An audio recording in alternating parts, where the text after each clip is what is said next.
Welcome to What's Happening. I'm Brad. I'm Fred. It's a show we talk about what's happening. What's happening with you, bro?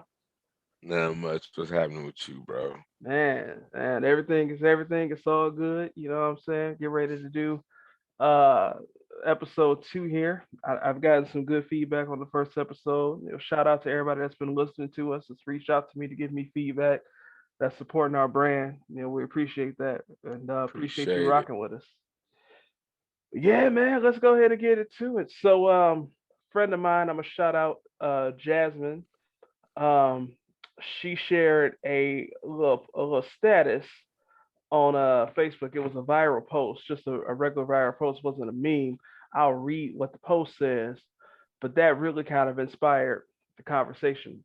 So the post was by a guy named Jasmine, who is the person that I know. She shared this post on social, and I saw it. But the person who actually wrote it, some guy named Richard James, and I don't even know why I'm bothering to give Richard James credit because everybody be stealing credit on everybody's social posts. But if Richard James, if this is you and you somehow so happen to catch this, shout out to you. And if you didn't and you stole it, shout out for you stealing it so I can see it. Appreciate you either way, bro. Either All way. right. But Richard James wrote, if you mock people who still live with their parents, you're literally the worst type of person. We're all victims of a broken system. It's cool that some of y'all managed to get your own place, but many of us are not so fortunate. So it got me thinking, let's unpack that. Let's talk about, the impacts or the let's talk about what it takes to be grown and what we've learned in the time that we spent being grown. I'll let you uh I'll let you get us kicked off, bro. Whoa, that's a lot. Um, well, okay. For one, I I've learned since I've became an adult that grown is just a phrase. It's a word. You know, y- anybody can be grown in a moment. You know, and it's really maturity. It's not being grown, it's just being mature. And that's, I think the first thing that I would unpack in that aspect, because you know there's a lot of people that's grown that's not grown. If sort of speaks, they're out here, they may have their own house, or but they're still struggling, in a lot of different aspects. So it doesn't necessarily make them grown just because they have their own house, or they got a car but they don't have their own house. So that doesn't make them grown. Just because you turn 18 doesn't make you grown. you know um but to be an adult is to really just not to give up. You know what I mean? To pursue every day, just to stay adamant about whatever it is that you do, or that you're achieving, or striving for. Um, I really wouldn't say, you know, it's being grown. That would be my first, punch on that. Yeah, and I think that's a big thing that really our society really kind of teaches you. You think that you turn 18. Oh, I mean, legally you're an adult, right? yep, Legally at the when you turn 18, you can go buy a car, you can sign a contract for any kind of service, you can open a business, you can enlist in the military, you can get a yep, credit card, you can sign a lease, you can sign a mortgage, technically speaking. Everything happens, right? Um, when the clock strikes midnight and you legally turn 18, the law says you are an adult, right? yep. Your parents no longer have to Yeah, take care of you. yeah, you made it, right? Yep. But I think that and what we'll really begin to unpack is that 18 is um to take a little piece from Aaliyah, age ain't nothing but a number. It's 18 just don't a make you number. grow. Now listen, I don't want to go into the nasty part of that with R. Kelly and them, but you know what I'm saying. You know what I'm saying? But at 18, it's just a number. It's just a figurative. Nothing changed. The light bulb didn't go off one day. On day number age of 17 years and the 364th day, only thing that happened was the clock struck midnight. That's really all that Or, happened. And you or are as my daddy said, and this was before 2020, should you say, but my daddy used to say, hey, all 18 mean is you can be tried as an adult and buy a pack of cigarettes. That's it. I mean, and that is stuck with me though, because it's true. yeah. Nothing else changes, in the aspect of you turned 18. But they always say that the grass is always greener, right? And man, how many times when we were kids did we say, I can't wait till I'm grown. I can get my own. Can't wait. Listen, I tell my kids we all had it figured out. Man. I said we wasn't. Do you think anybody went through 18 years of living under their parents' roof and didn't say, "Oh, as soon as I get 18, I ain't gonna have to deal with none of this. Soon as. I got it figured out. I'm gonna be rich. I'm gonna be this. I'm gonna be that. I'm gonna be wealthy." Whoa, whoa, whoa, whoa, whoa. Mm-hmm. And And look even at us. and listen, and even beyond that, right? I remember thinking like, man, I might be able to get a little part-time job, work that job after school, and I can have an apartment when I turn 16. Remember thinking that? Man, look. I mean, we've all asked our parents, "Hey, can I emancipate myself?" Hold You on. know. I got you. I got you beat on that, right? So let me tell you the story. So, me, my mom, and my baby sister, we were all living in this house in Detroit, right? Now, Hmm. I I love this house because it was like I always used to tell people that this house was designed as if someone made a duplex, and then halfway through build, they were like, you know what? Never mind. You could tell that like so this house had 4 bedrooms, right? It was two downstairs and two upstairs. But you Mm. could also tell that my room, so the room that ended up being my bedroom upstairs, you could look at it and tell that it was originally intended to be a living room because of the spacing and the windows.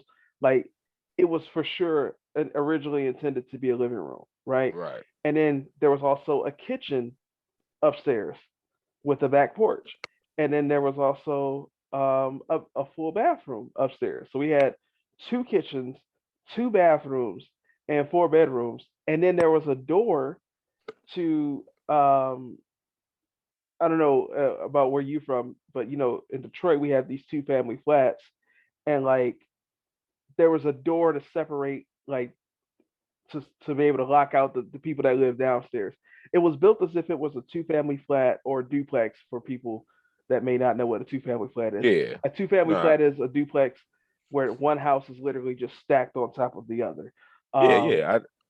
I'm just saying for the listeners that may not know what that is. Hmm.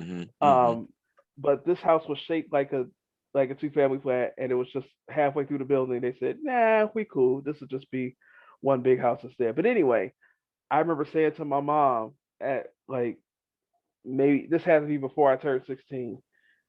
Maybe it was when I was 16, but I was like, Mama, I want to get a job and then I want to pay rent and have the upstairs to myself. So Shayna can go downstairs. You know how that went. You I'm, ain't about I'm to have sure. no. I'm sure. Now listen, my mom was saved, sanctified, baptized, and filled with the precious Holy Ghost, so she wasn't cussing or nothing like that at me.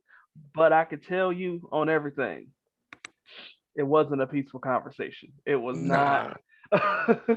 It was Nah, I'm sure. it. And as you get, to become an adult, it's really a disrespectful, what I'm saying, conversation, when you really look at it, Yeah. because you look back and life wasn't bad. It wasn't hard. We just made it hard. You know Yeah. what I mean? It wasn't, you know what I'm saying, to where most people try to act like they come from. Now, for some people, life is a little rougher, and those are different stories. But for the average person, life wasn't that bad. So for you to come at your parent, I'm ready to go. I need my own.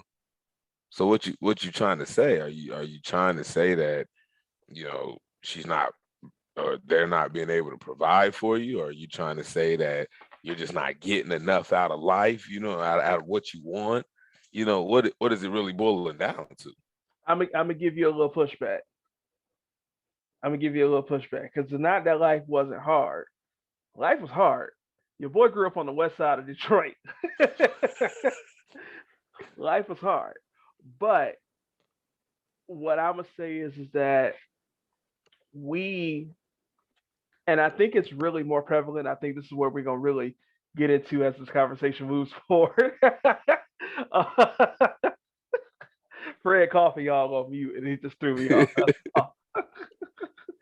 Bro, been fighting the cold for three decades. I feel like at this point. Man, Um, everybody say that. but Yeah, it's um, I'm sorry. Where was I at? Oh, we have this false sense of understanding of what adulthood looks like. And I think that even for someone such as myself, right, where I'm looked at like, oh, I'm a, I'm gonna just get a job and I'll be able to. I remember thinking, you know, $10,000, I'll be able to buy a house. Well, I mean, in Detroit, you can still see. Listen, listen, quiet as it kept, right? But I remember just thinking, man, like, man, I'll eventually get a wife, we'll have some kids, buy a house, and like I'm gonna just work my job. I'm not gonna get fired. I'm gonna be good at what I do, and I'm gonna do what I'm supposed to do, and like that'll be it, right? And you know, I'm a person that is. I think that given my circumstances, I've been fortunate. A lot of people who grew up like I grew up that look like me maybe didn't have a father in their life, or maybe they knew their father, but their father wasn't active. You know what? I had I had two fathers, not gay. Um, my father, my mother and father were married. Stop laughing, bro. I just said it. I just realized the way I said it. But my mother and father were married. They got divorced, and then my mother remarried to my stepfather. And my stepfather spent. He was for the most part a father figure. And then when I was not at home with my mom and my stepfather, I was with my real father, right?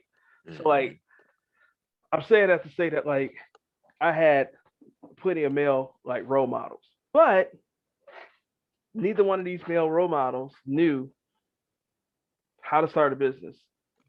Mhm. Neither one of these male role models knew, how to live on,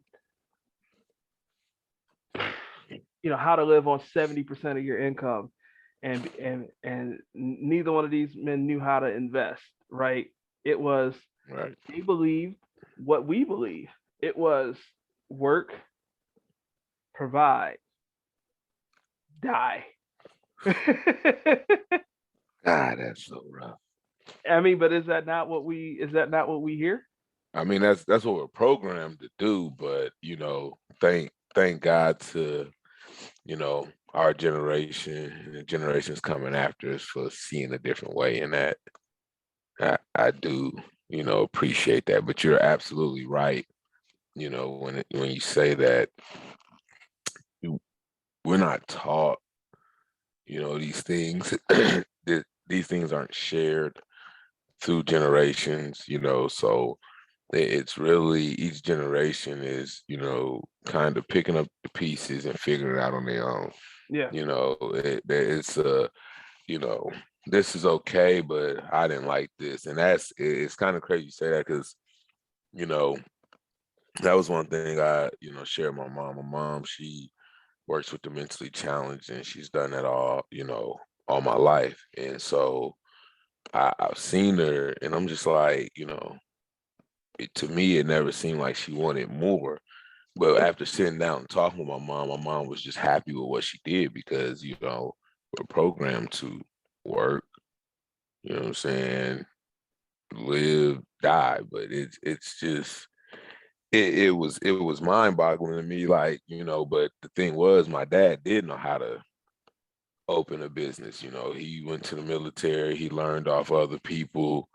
He has his story and background on how he did, but he's learned a lot of odd and end things, opened up a little lawnmower and landscape business. So he knows how, but like I tell my dad all the time, I say, what's the good in you knowing all of it?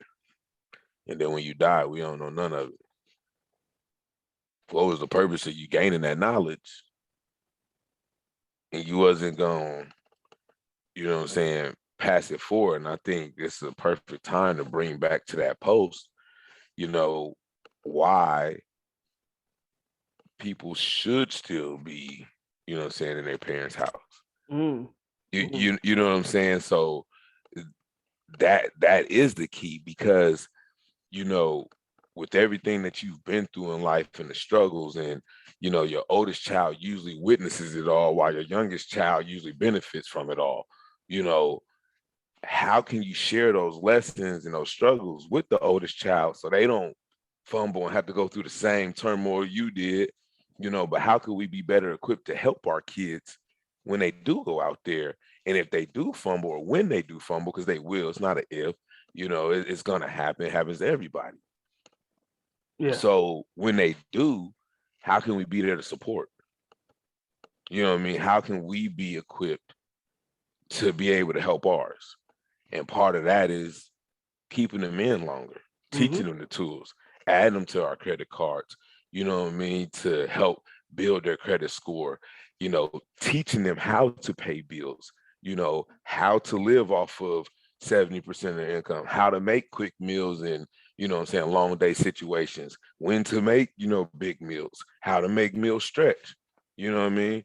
Like, or how to cook, to what is needed and not just having an abundant of food cooked, regardless of what it is, why aren't we sharing those things?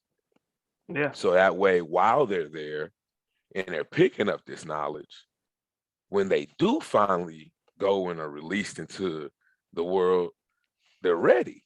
You know what I mean? And not only are they ready, but they got to step up to help and do for theirs when they, get into that situation. Not only that, I can't remember the religion or not the religion, but the race, should I say? But there's a race. I don't know if it's in India or if it's Afghans or something, but basically they can't leave the house until they're 28 unless they're married. You know what I'm saying? Like, so, like, you have other people who understand it, and when you look at those type of people, they got it figured out. They'll stay in the house 15 deep. They'll have bills spread out to being $15 a head or $30 a head, and they're saving every little bit.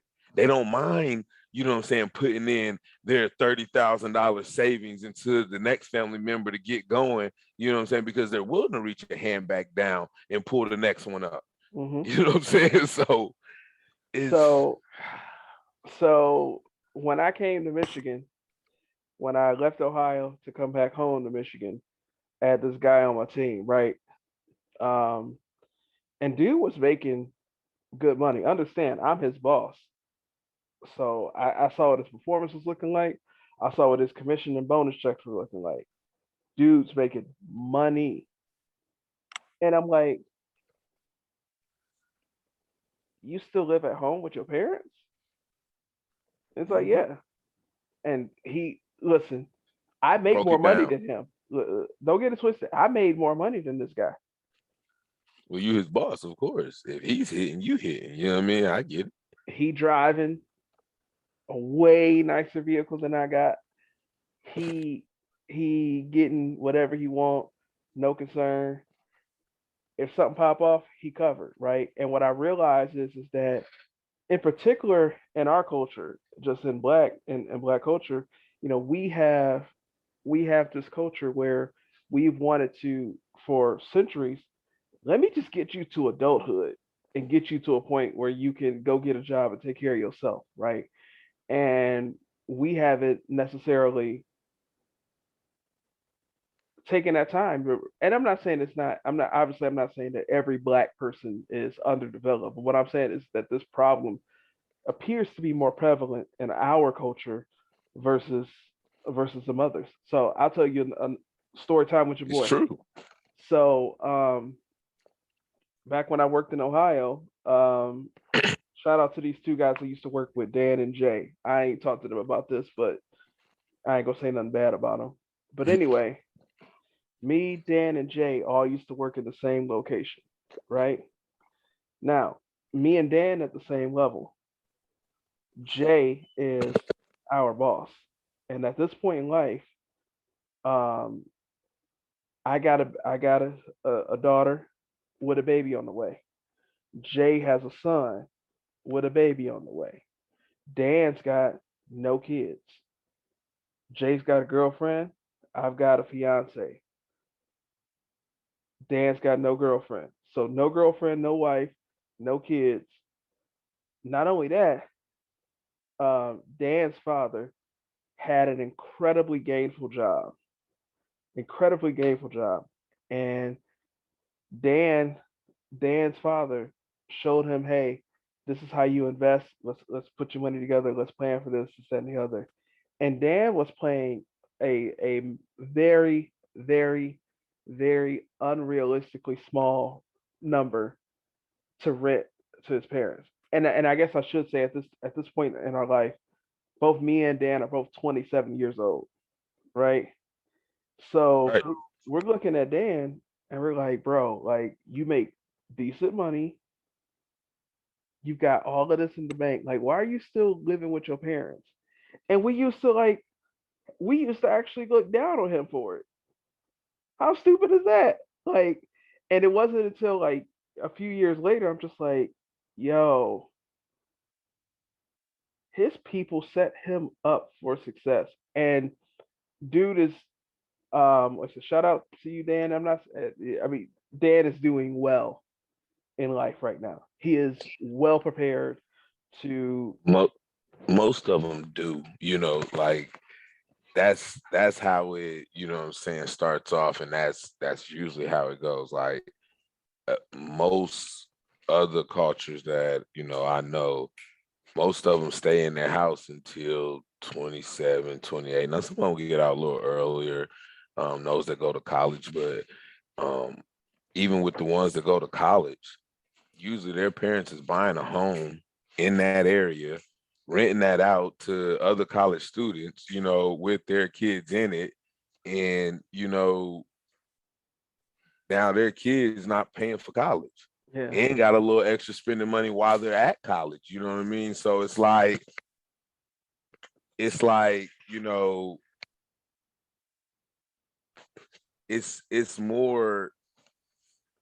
of a head start, what I'm saying, a boost. And Yes. we all Exactly. look at it, what I'm saying, as oh, you must be lame, you must be this. And like you said, it's the biggest problem in our culture, because to me, we have like different levels. You have the one level, okay, I did good if I get my kids to 18 with no, what I'm saying, trouble, and they graduate high school. You know what I'm saying? That's a win. But if I get my kid to 18 with no trouble, graduate high school, and accepted to college, now that's another level, you know. Hmm. But regardless, as long as my kid gets to 18 and out the house, you know, it's not my issue. That's your problem. You need to figure it out. And it shouldn't be the way. You know what I mean? Like there should never be a way, the way to just kick your kid out or even let them go, Yeah. more so to speak. Because some parents like to say, "Oh well, I didn't tell them they had to go. They chose to. They wanted to be gone." But who's the one who should be guiding them? Yeah, and I think that's also a part of it too. It's like they chose to be grown, but did they choose to be grown because of the way you treated them? Like I think that's a part of it too. Is that we want to be grown so bad because we see, and I'm saying we as in like when we're teenagers and young adults, we want to be grown, quote unquote, so bad because we perceive ourselves being treated in a manner that's just like yo, like I mean, I can remember being, 16, 15, 16, and like why is you tripping? You know what I'm saying?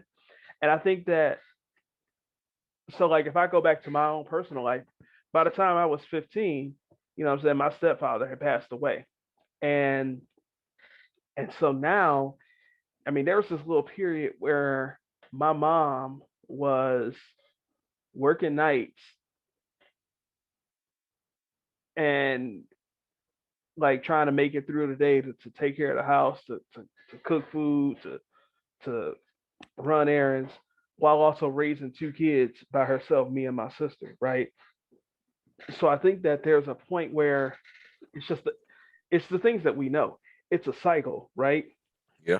And me and you have had this conversation offline before. I remember my grandmother saying to me as a kid, save some money, baby. You just never know what could happen, right?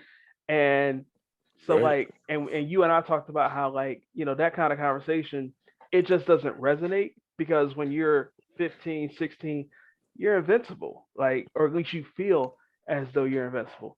I'm gonna be all Yeah. right.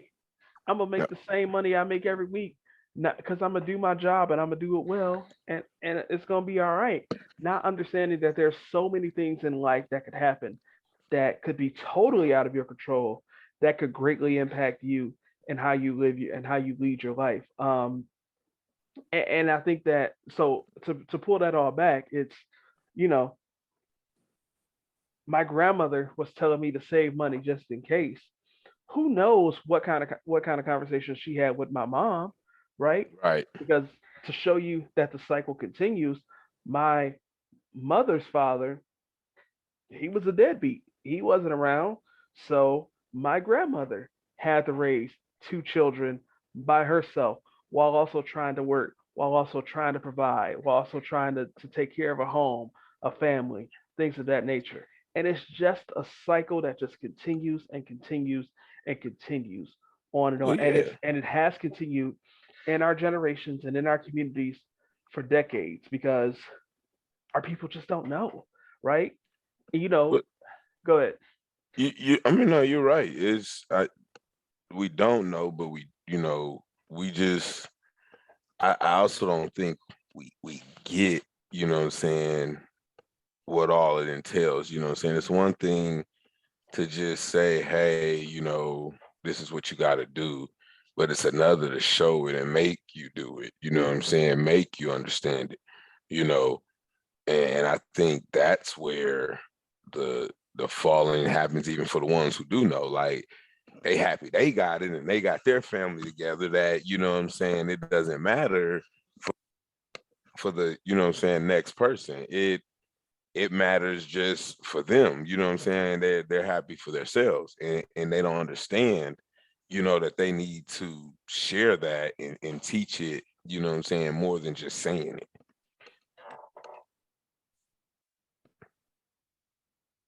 They're sharing and teaching, but if you don't necessarily know what to teach, you can't teach what you don't know. You know what I'm saying?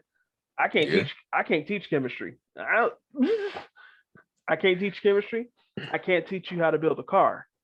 Now, I can't teach you how to make some chicken, right? It's just I don't know. That's just the first thing on top of my head. But the point is that like, so what I'm saying is, all right. Until I don't think I was 30 until I heard the phrase, until I heard someone say, you got to have two streams of it. You got to have at least three streams of income. You got to have something to fall back on just in case.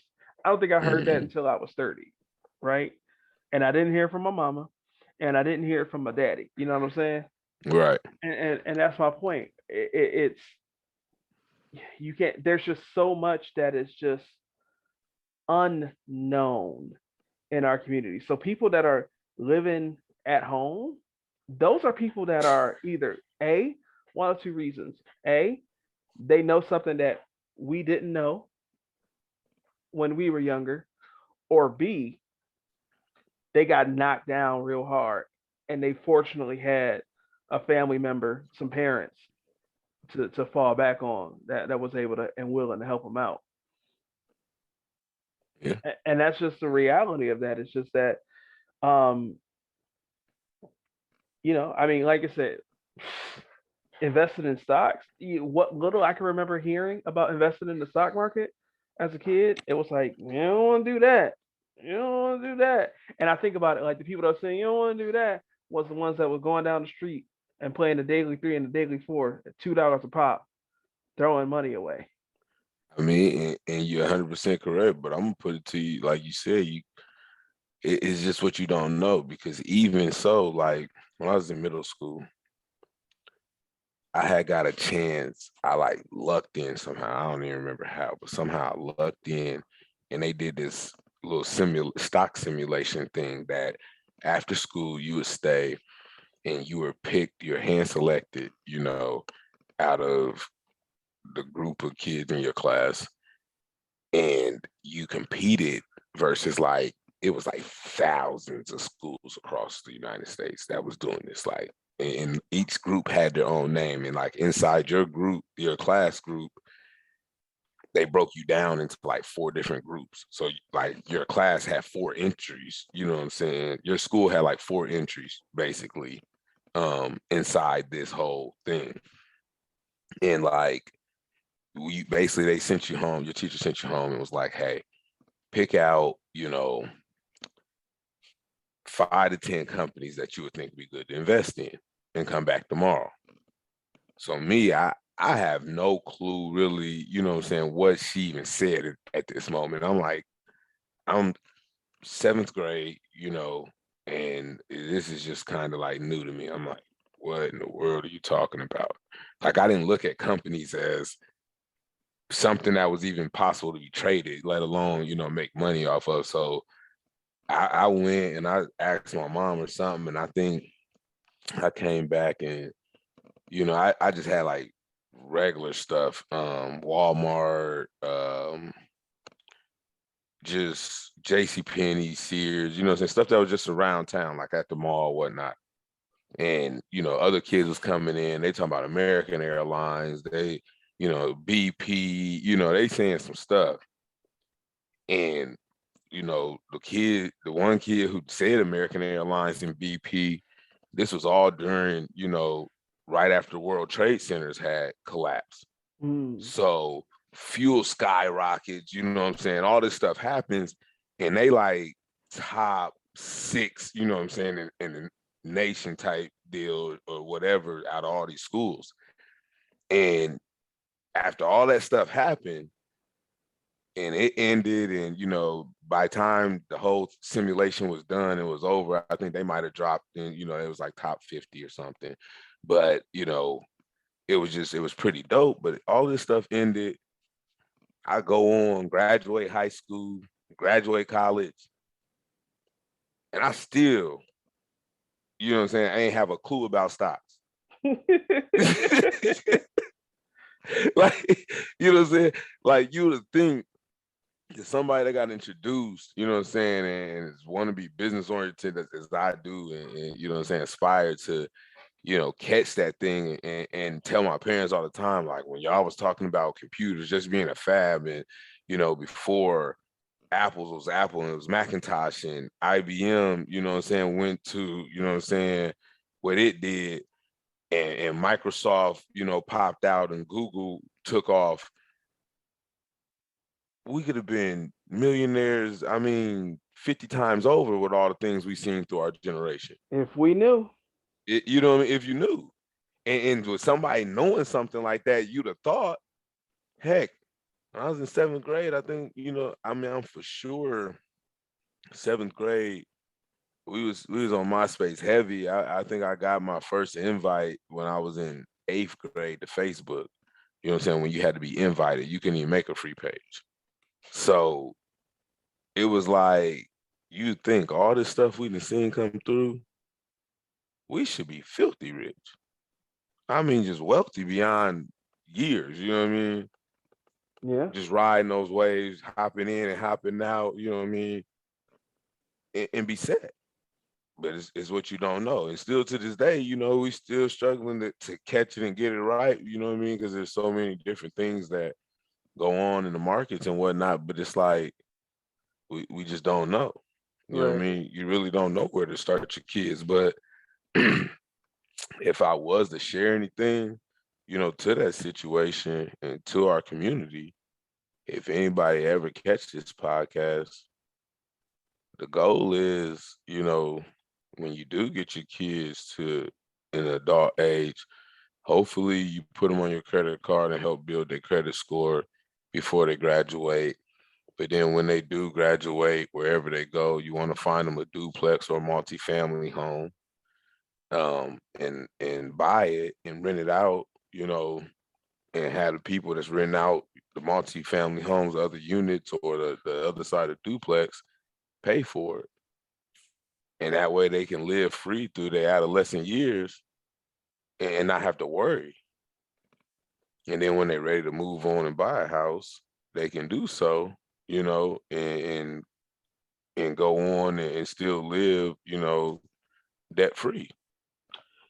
I'm gonna go beyond that, and I'm gonna say, you know, I'm gonna get a little churchy, right? The Bible says to train up a child in the way that he should go, right? So I think that it starts at a young age. What do you want to do, right? Where do you want to, what, you know, where do you want to go? And then what's your backup plan if this doesn't work out? I think about even something as silly, not silly. I don't want to be disrespectful. Even like a basketball player or a football player, right? You know, you hear about these guys that are that we would call a bum, like a I don't know, a Brian Scalabrine, somebody like that, right? I don't mean to, no, I'm not. I'm just saying the name. Shout out to Brian Scalabrine. He played pro basketball, right? And for him to Mm-hmm. get to that point, he's worked at it for years and years and years and years and years, right? He didn't just Yeah. like fall into it and just so happen to be tall and just happen to be in the NBA, right? I think about like my guy Dan that I mentioned earlier. He didn't just so happen to be, he didn't just so happen to be lucky to. I mean, there's obviously some sort of luck with regards to who your parents are, things of that nature. But what I'm saying is that he was put on a path to get him to a road to be successful, right? And there are some people that are just talented enough in the world to just come out of it, to truly come from nothing. But the reality is that most of us aren't, right? And Right. and for most of us that aren't, you just have to somebody's got to show them the way, right? So if your life Right. is where it is right now today, hey, it is what it is. You can't change the past. All you can do is look to the future. And so, like for me, when I'm with my kids, hey, what do you want to be? I'm always asking my son. I'm always asking Jackson, what do you want to be when you grow up? He's like, I don't know. When he was 3, he wanted to be a garbage truck, not a garbage, pickup man. He wants to be the truck. Right. But and that's what I was gonna say, when you said, start early. But I've been doing that with my kids. Like, Jay, I'd say he's probably 8 when I first asked him, like, what do you want to be? And he was like, I don't know. I was like, well, you need to start thinking of it. I said, it's gonna change a lot from now to the time you know what I'm saying, get grown, but it helps get your mind going. I was like, what kind of house do you want? What kind of car you want to drive? And I forget. He was like, I don't know. He was like, I think I want a Lincoln like this. And at the time we had like you remember my Lincoln, my Yeah, that little second Lincoln. 98 Lincoln Continental Cartier series. Yeah. Yeah, so uh he was like, yeah. I was like, man, that's it? Like this little raggedy thing, you know what I mean? And don't get me wrong, Lincoln makes great cars, you know what I'm saying? But it was like you should always think bigger, you know what I mean? Like it always think bigger. You know what I mean? Don't just think of something basic, you know what I'm saying? Just think big, you know what I mean? Always want more for yourself. Never just, you know what I mean, be content with what you can see or what you feel is attainable to reach. You know what I mean? Always want more, shoot for more. Yeah. And then um, beyond that is, I think, a piece of the conversation that needs to change is, I talked about my grandmother, saying, have a little money saved, baby, just in case. You don't know what could happen. And I think that conversation needs to change to saying, hey, at some point in life, something will happen. I think about, just our first off, obviously, we're in the middle of a pandemic that literally nobody here is responsible for it, but everybody here has been impacted by it, right? Um, think about, everything that happened in '08 with the stock market and housing market and all of that, right? Hmm. And that's in addition to what if what if you got into a car accident, somebody smashed your car up, right? Or there was an electrical hazard that happened in your house, right? And like there's insurance and stuff and all of that, obviously, right? Blah blah blah. But the point that I'm making is that we have to have these conversations with, you know, our friends, our family, our children, especially. Hey, at some point in life, something is going to happen. And when that thing happens, do you have resources? And by resources, I mean money. Do you have resources to to to get yourself through that situation, right? It might be, you know, do you have 3 to 6 months of income saved to cover all of your bills and be able to maintain your lifestyle should something happen outside of your control? Should the organization you work for, something happen that you had nothing to do with, and now your position is cut, and or now that business cease to exist, right?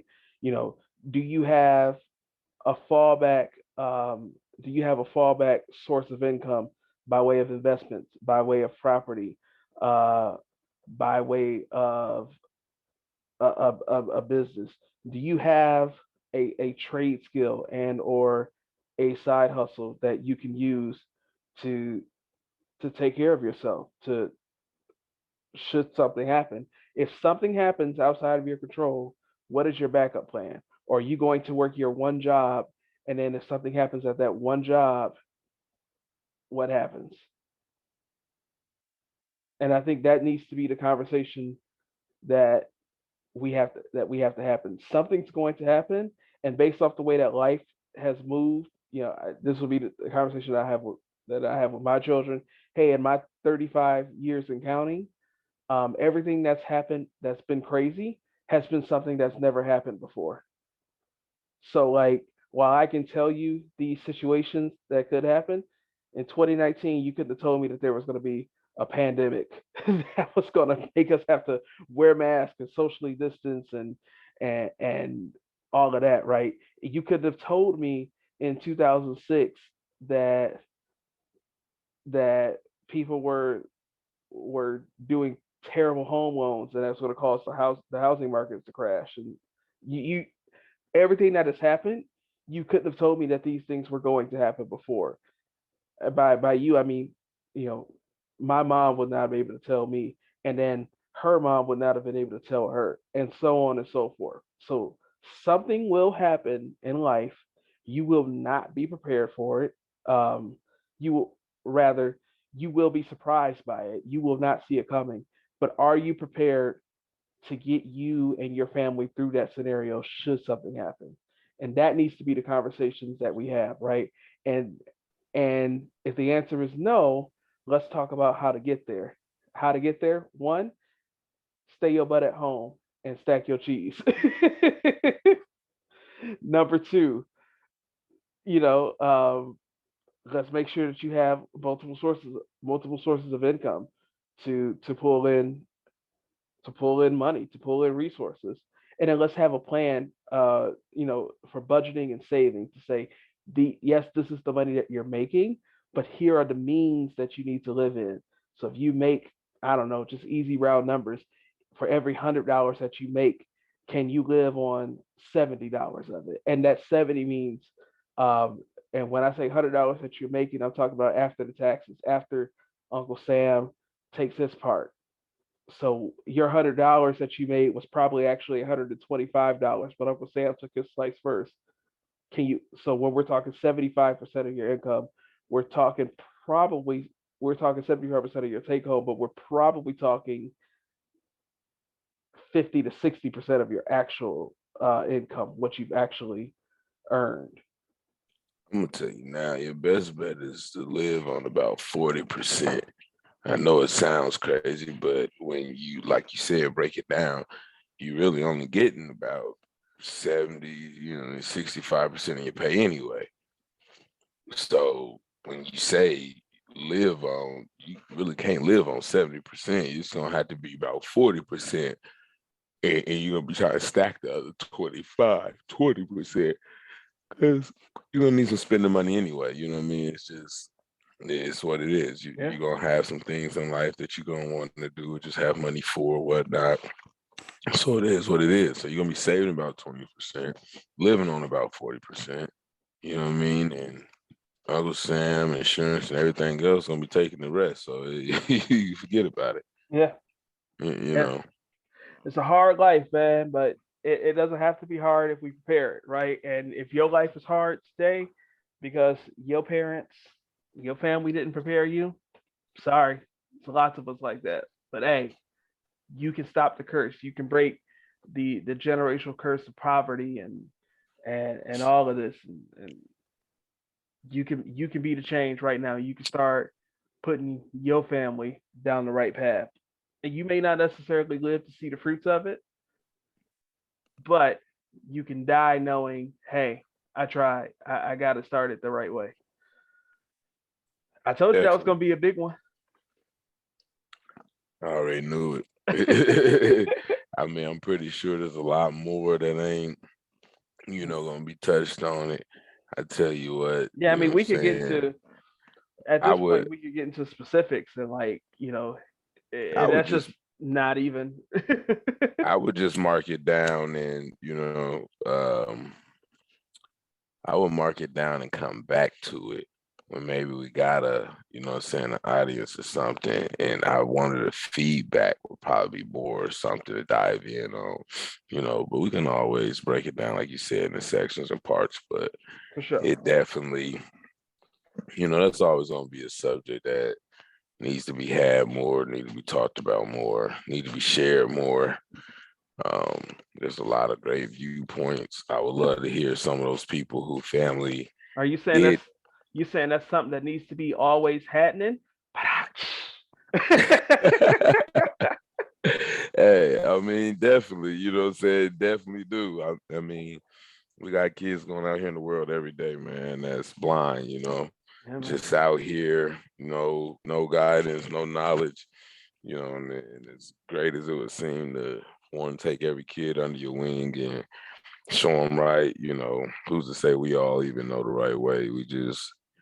We all putting it together, taking pieces out of each other playbook, sharing it, and trying to make something happen.